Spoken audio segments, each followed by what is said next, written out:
So for this part of the episode, we are gonna do our top 5 personal A24 picks because obviously Everything Everywhere All at Once was released by A24, which is a great studio. The studio that changed the world of film. Yeah, and the way we're gonna set it up is we're each gonna go 5, 5, 5, 4, 4, 4, and then go around and we'll talk about it, see what we like, see what we disagree on. Should I go first, Connor, with my number 5 personal pick? Yeah, you go first. All right, for my number 5 personal pick, I have 8th Grade, directed by Bo Burnham. This film, for those that don't know, is centered around a girl who's obviously in the 8th grade, played by Isla Fisher. And she... Elsie Fisher. Elsie Fisher. Not Isla Fisher. Isla Fisher, right. I keep mixing the names. She's fantastic. In one of my first exposures to her on screen. I think my first exposure to her, she was a voice in Despicable Me and a couple of animated films before that, but this was the first time I'd seen her in a live-action feature. Yeah, and it's basically the movie is just her growing up in 8th grade and liking boys and going into trouble about popularity and feeling accepted.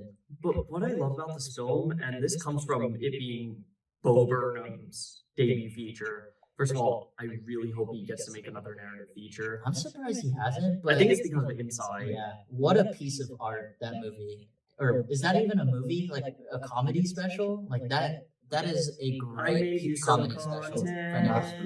Yeah. I think what 8th grade does really well though, and why it reached in the top 5 for me is it's such a down to earth indie film that doesn't try to. It's unpretentious. Yeah, it doesn't try to squeeze drama in places they don't need it. They are always focused on just telling the story about this girl, and they don't throw her into these weird situations where she's like experiencing like euphoria level dramatic beats. Like it was just super down. And plus the reason why I feel like this film in particular connected with people, especially myself, is that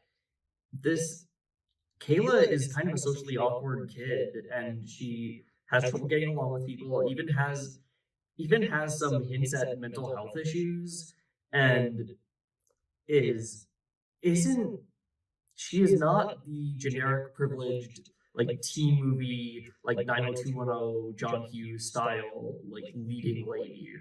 She is a nuanced character. We identify with her every moment, and it's not afraid to get uncomfortable in how it depicts this. Not at all. And can we mention the fact she actually looks like she's in 8th grade? Sometimes yeah, she's like filmy. They shoot these movies, and you're like, they look too old. Not just that, but like the whole, like a big thing about like, middle school, high school, whatever movies in general. It's like, I love stuff about high school or middle school that's like, looks like it's like these kids feel like they're in high school and 8th grade or middle school. In 8th grade, like this feels like experiences that I had when I was in middle school. Like it's relatable, but also like it doesn't give up her story. And it doesn't become too like general. It's not trying too hard to be relatable either, and it's just such a true to life story that I can always relate to no matter the situation, and that's my number 5 film as well. Coincidence? Jinx, Con God. All right, what's yours? Okay, mine is Come On, Come On. Joaquin Phoenix is my favorite actor of all time. And that movie just connected with me in so many levels.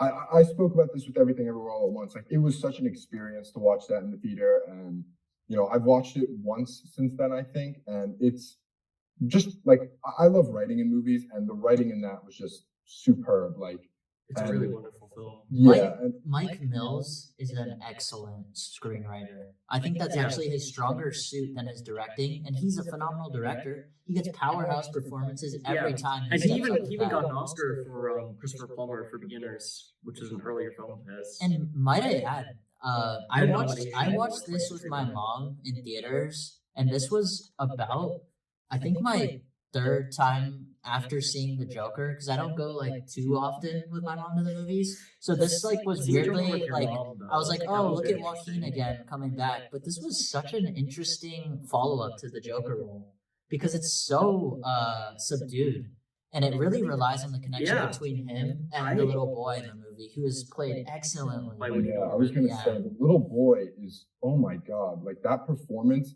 I really think the little boy not being as good as he was could have destroyed the whole movie, but like No. because he was so good and because his relationship with Joaquin Phoenix, who like you said, had just come off of Joker, which is like crazy. That's Yeah. like that was his Oscar role without a doubt, where he's transforming, he's in makeup, he lost weight, he's playing a comic book villain, but he's also What is this being show in though? society. What is But this here- show though? Extreme Range. range. Extreme range. Dude's a chameleon and good at his job. Yeah, and I might even say I liked him better in this than in Joker. Oh, I Wow. did too. Wow. I think he his should've won for performance in this Joker. instead. I think his performance in Joker is good, but It's showy. it's somebody losing their mind. We've seen Yeah, it before. and it's Yeah. super showy. It's a give Travis me the Oscar. Bickle mixed with the Joker comic book. Yeah, it's a give me Yeah, the Oscar role, Yeah. without a doubt.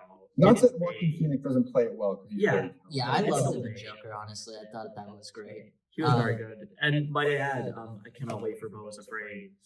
Yeah. I'm so excited. Yeah, that Joaquin might Phoenix, be in my it top doesn't have to five. be said, but one of the greatest working actors right now. Absolutely. My number 4 pick, which is kind of interesting since you just mentioned a Mike Mills film, is 20th Century Women, which is Mike Mills' film before he released Come On, Come On. I still need to see that. This I'm gonna is see an it. excellent ensemble piece starring Greta Gerwig, Annette Bening, Greta Gerwig, one of my heroes. one of the Fanning sister. I think it's Elle Fanning. Elle Fanning, and might I add Billy Kudrup as like the like kind of the one token Manhattan. guy character that's pretty down to earth, and it's not one of those guy characters where he's super evil and stuff. He's just it felt superhuman in the movie because it is based on Mike Mills' upbringing, Yeah. being raised by women in Santa Barbara at the time. Yeah, So it's such a personal piece. I remember seeing ads for that when it first came out, and I remember like the way it was advertised, it was like kind of depicted as a stereotypical like prestige picture. But I The still experience really I want got to see it. watching it was almost watching a poem, but read out loud by a child, but then an adult reminiscing on that poem. It was kind of that experience because of the film doing a narration component where Yeah. what the guy who's being raised by all these women is narrating Yeah. about his Did- mom, did- about Greta Gerwig's character. It's Curious very question. interesting. Do you think it did the voiceover well? Incredibly well. Yeah, because It to quote did Brian Cox's voiceover to character, the How point. dare you use any voiceover? It did voiceover to the point where I was like, this movie probably doesn't work without the voiceover Yeah. component. Yeah, and I tend to be the kind of person who sometimes gets a little critical of voiceover. I'm almost not to the point of this, but I almost get like the Brian Cox character in adaptation where he's like, "How dare you use any voiceover in my script?" Yeah, and I don't need to mention this, but this film, it looks really, Yeah, really I saw a Cinefix list that actually named one scene in it one of the best camera movements in cinema. because Mills's style is very subtle, but the compositions on these shots, when you watch a 20th Century Women, Connor, you are gonna have a field day. Yeah. What's your number 4 pick? What's your actually? Do you want Okay. to, John? Do you have your number 4 ready? Do you want to do Yeah, yours? my number 4 is Florida Project because Sure. It's a solid. That's a really Sean solid. Baker.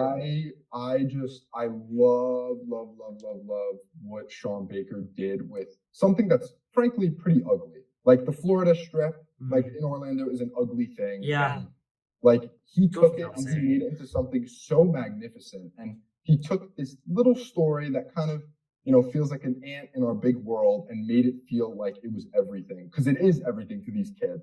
And it brought me back to that feeling of being a kid while also telling a story that like I was interested and compelled in. I love that movie so much. And Willem Dafoe in it, so good. Awesome. Yeah. Awesome. I remember I remember not enjoying the film a lot when I first saw it, but it warmed on me the more I thought about it, the more again, with the level of realism and the incredible performances, another great child performance from Brooklyn Prince. I thought shout out to Sean Baker. I don't want to be a broken record here. I don't need to say Defoe. That's one of my favorite performances because of the subtlety. I think Yeah. the thing that I will say that wasn't mentioned yet is the saturation looks fucking It's crisp in that movie. It's a beautiful looking film. because The it colors. fits the theme of the movie because it takes place literally miles from Disney World. Yeah. So you're watching this like Hence kind the of title. lower income group of people in Florida, but literally miles away is the happiest place on earth. It's Yeah, a very and- interesting And with juxtaposition. one of the worst movie moms of all time. Yeah. And they take that idea like in the end too and kind of like literally like run with it. Yeah. Like, They definitely run with it. And it was shot digitally. Yuck. Sean Baker's words, not mine. What's your number 4? My number 4 is probably the greatest American horror film of the 21st century, and that is Hereditary. so good. I respect that choice, dude. Why Hereditary? Hereditary because, and this is coming from someone who respects horror as a genre and is fascinated by it, but we'll admit there are very few good horror films out there. And this, and I'm, when I started getting into horror films, I got less scared by them and was more into the escapism of them and realized, like, you know, this is actually a lot of these are kind of dumb. I can just go with it. And I could just Turn the Ghostface brain hunt off, down watch the people, scares, hunt people get down. the heartbeat a little pumping. But then I watch something like Hereditary and my mind is blown because that's one of the few times I've watched a horror film that I was genuinely terrified during. It's one of the most disturbing horror movies that I've ever seen. Same. And It's up there with certainly with The Shining and The Babadook and Texas Chainsaw Massacre. one of my favorite directorial debuts I've ever seen. How the fuck is this a debut feature? How? Look at it. Toni Collette should have maybe won an Oscar. No nomination too. I know. Don't you? Ridiculous. Don't It shout at me. reinvented Don't swear at me, you little horror shit. I'm at like your a mother. time. It reinvented horror like at a time when it definitely needed it the most. Like I'm kind of on the little bit of the other end of the spectrum. Kind of like I've been a lifelong horror fan. Horror was my gateway into like film as a whole. So like that movie was especially special to me because I got scared. Like I Yeah. watched a movie that like I felt like was actively trying to like scare me in new and inventive ways, and that hasn't been done in a long time. Yeah, and the fact that that film does it so well without relying on jump scares and just relying on pure tension and through the psychological aspect of it, that is really not the great thing that A24 and the quote unquote, God help me, I hate this term, elevated horror cycle in this new Hollywood movement really did was they basically made well-made artful horror films mainstream again. And this had been done before. This is The Babadook probably arguably started it. The Witch helped popularize it, and Get Out took it into the mainstream arguably, but Hereditary was like something else entirely. Some of It the was- images of this film I will never be able to get out of my No, head. And it's- it's because it is a Ari full- Aster has some balls to make this. He's one of movie. those guys that I'm like, if I ever met him in public, It'd be like, I'd be like a little concerned about Hi. How did you come up Yeah, with I'd be that? like, are you good, bro? Hi. Like, you're in the booth and that's what you came up with? I could Like, see, like, respect, but stills. also I'm concerned. I could love see your like stills of films. some of these Yeah. scenes and just like immediately like feel the fear that I Yeah. felt when I was first Hi. watching it. I love your films. You scared me a little. Because it's clear that he's riffing off of old horror movies, right? You he's can't also tell The me. Exorcist, Yeah. certainly, and but he even cited family dramas like Ordinary People and Kramer versus Kramer I can see that. as influences, which adds to the fact that going with this and The Babadook in particular, these are both family dramas disguised as horror pictures. This was And the one too. Scorsese watched and was like, "Keep an eye on this guy." Yeah. And he, Scorsese. he knew. My number three pick is Uncut Gems. Uncut Gems. Josh and Benny Safdie's film starring Adam Sandler as Howard Ratner as a Howard Ragnar. jewel. He works in the Diamond District as a jeweler. Holy shit, I'm fucking gonna And he- come. To put it in short, has the most insane gambling addiction, probably caught in the last 10 years on screen. Hey, fucking Adam Sandler. I love this movie because I'm a sucker for movies that feel real and raw and gritty. And guess what? This film does that, plus it is trippy at the same time. Yeah, and it goes into the gem. It goes out of the gem. It's like it goes out of his colon. Yeah. It's a very bold film, and guess what? It's a super personal one from the Safdie Bros because their dad worked in the Diamond District, so they know a thing or two. Yeah, and this is another sadly snubbed Oscar nomination for another A24. It's a panic attack movie. If you don't want to be stressed out during a movie, don't watch it. If you don't like the chaotic New York energy, do not watch that movie. Yeah. But if you do and you want to see it kind of involved with this guy's downfall and his gambling addiction, Yeah, I don't want to bet on basketball. That's all I'll say. It's a definitely an Definitely interesting not way anymore. to go about spending your money. And it is as far as I can tell, the only A24 movie so far to end up in the Criterion Collection. Yep. So this Speaks is volumes. another film that kind of really grabbed me by the throat and by surprise, because this I think was the first time I had seen Sandler in a dramatic role. This is my favorite Adam Sandler performance of all time. Yeah, this is better than Punch Drunk Love, Barry Egan. I like Howard Ratner.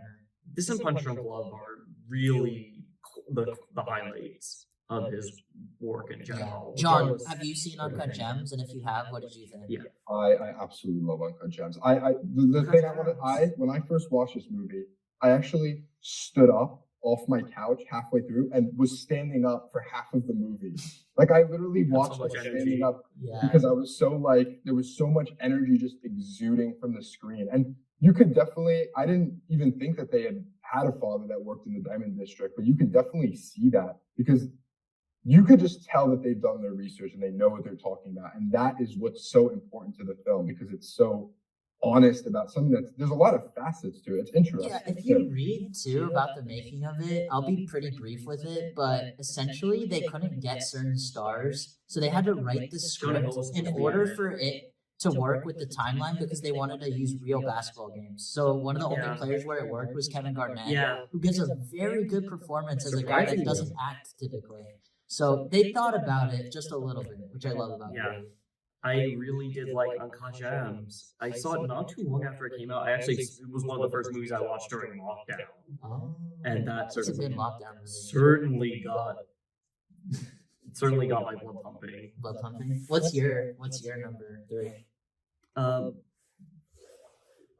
We already did your number 3. No, John hasn't done his. John, do you want to go number 3? Yeah, mine's Hereditary. Hereditary.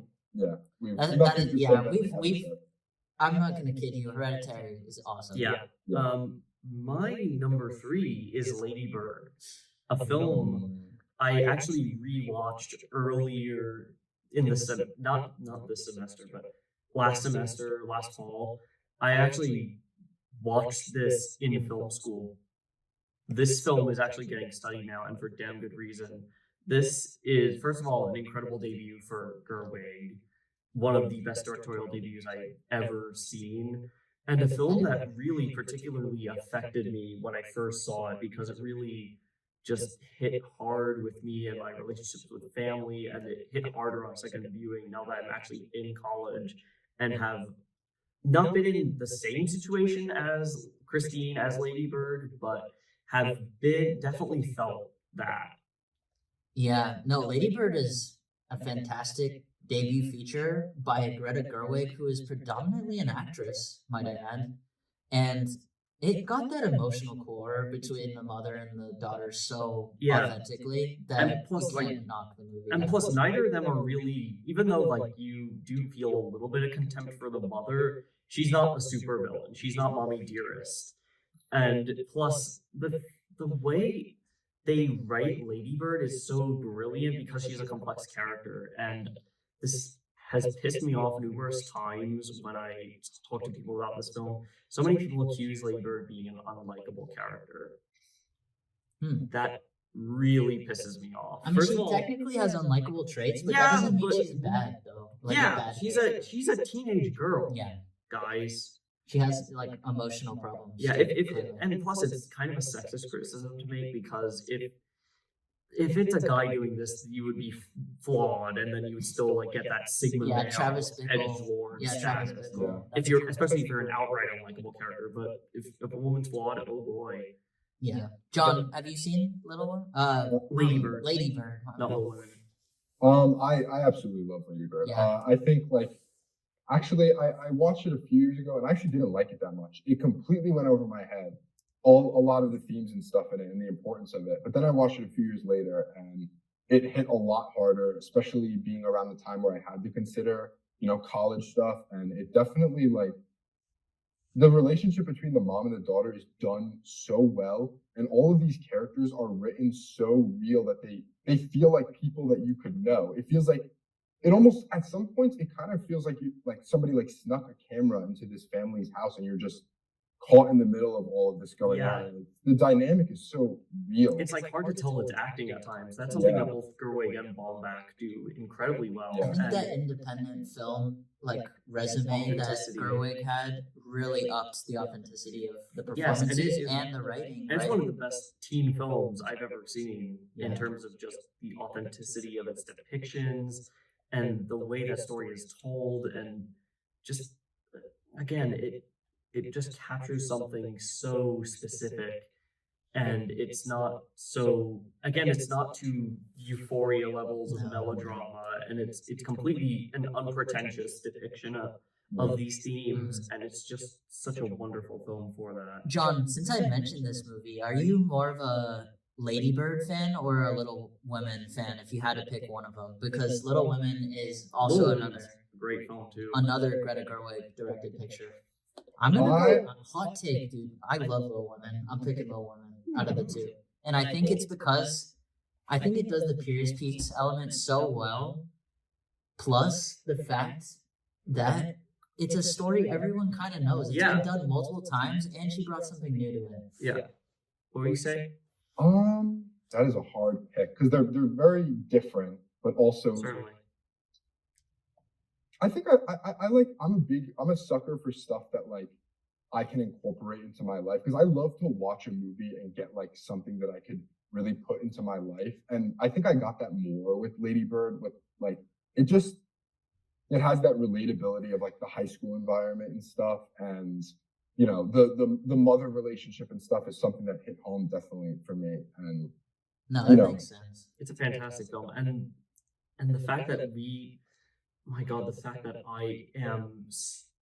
this is one of the first films I've gotten to see in film school thus far is a sign that is going to last forever. It's timeless. 100%. Is it time for my number two? This is probably not surprising, but I put Moonlight as my number two. Mm-hmm. Barry Jenkins directed. That's my number two as well. It's mine too. Okay, we're all number two on Moonlight. This is what I'll come out, because there's a lot of things we can talk about, but this is my big point. Barry Jenkins directed the living shit out of this movie. I think this is something that only he could have done and pulled off, because it has that complexity of the gay protagonist going through, obviously an identity crisis through the stages of his life. And just incredible. What I love about this film is that it is willing to show the just incredible amount of trauma that he goes through, Chiron, but it's also not exploited it. He got a writer from Yale University that was a very good playwright to help him write the story, because the guy's gay. So the authenticity there is to the max. Like it's almost impossible to tell me what that movie is doing is not at the highest tier of filmmaking. And even more so, I think, than Lady Bird in 8th grade. This is a film where I forgot I was watching a movie a lot of the time. It just felt so real, because half the people who made this probably went through these events in their lives. Especially the writer of the film, who was himself gay, and probably lived under similar conditions. And this film is just another film that this is another one of those films I watched during lockdown to catch up with. That film basically left me broken and beaten and shattered.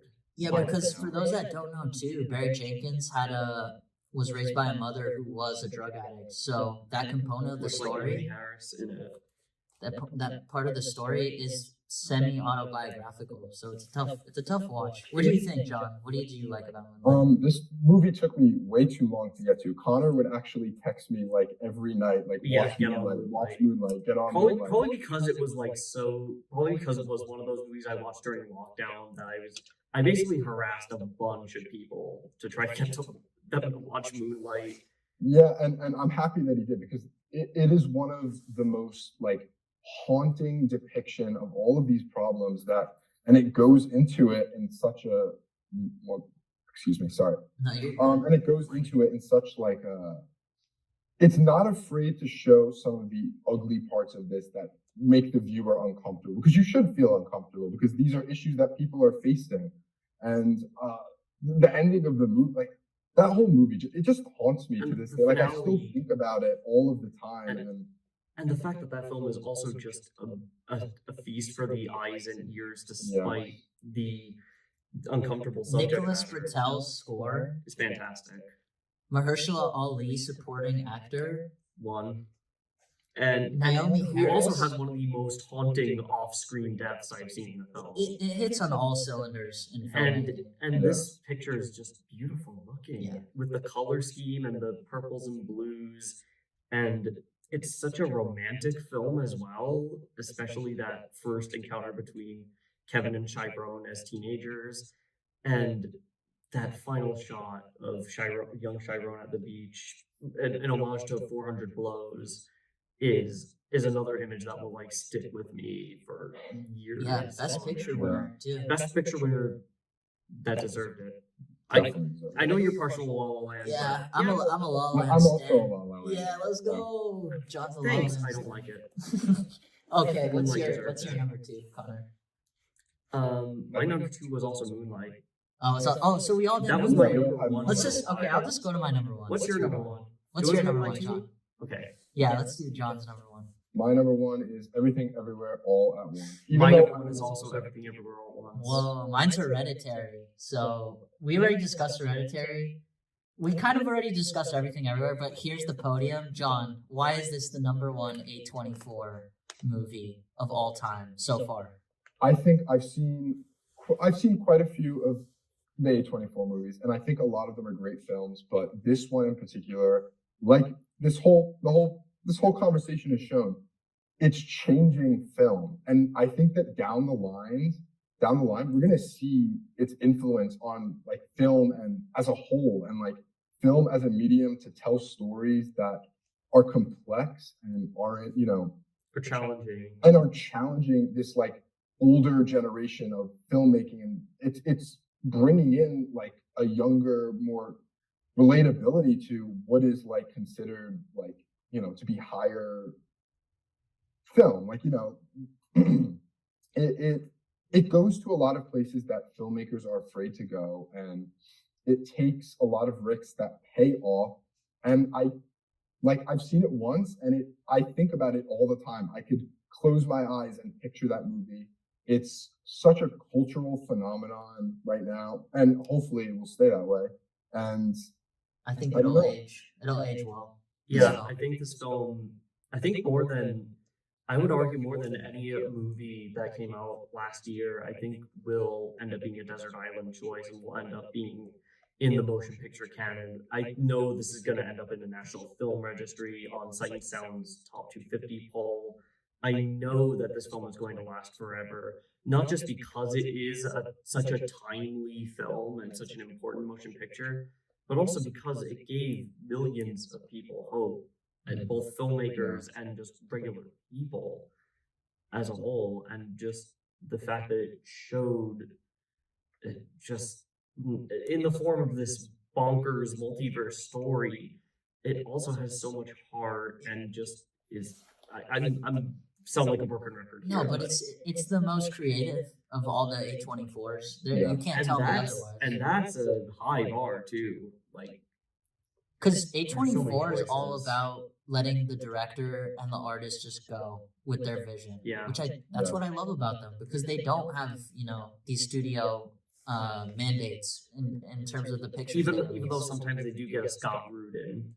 Yeah, but they sometimes they don't know what people's personal lives are. That's proof, right? Yeah. You don't know what goes down. The Safdie brothers are even in hot water for something that I won't discuss right now. No, yeah, they had some interesting tactics when they went independent film, because independent film too is such like a boots on the ground experience that I think it is quite tough to follow all the rules. I must say. Yeah, and independent films in general are by design going to be riskier and more challenging to Definitely. produce and distribute than a studio film. Like, again, even Everything Everywhere All at Once isn't even going to make as much money as the worst Marvel movie. Yeah. And that's, first of all, that's a fucking shame.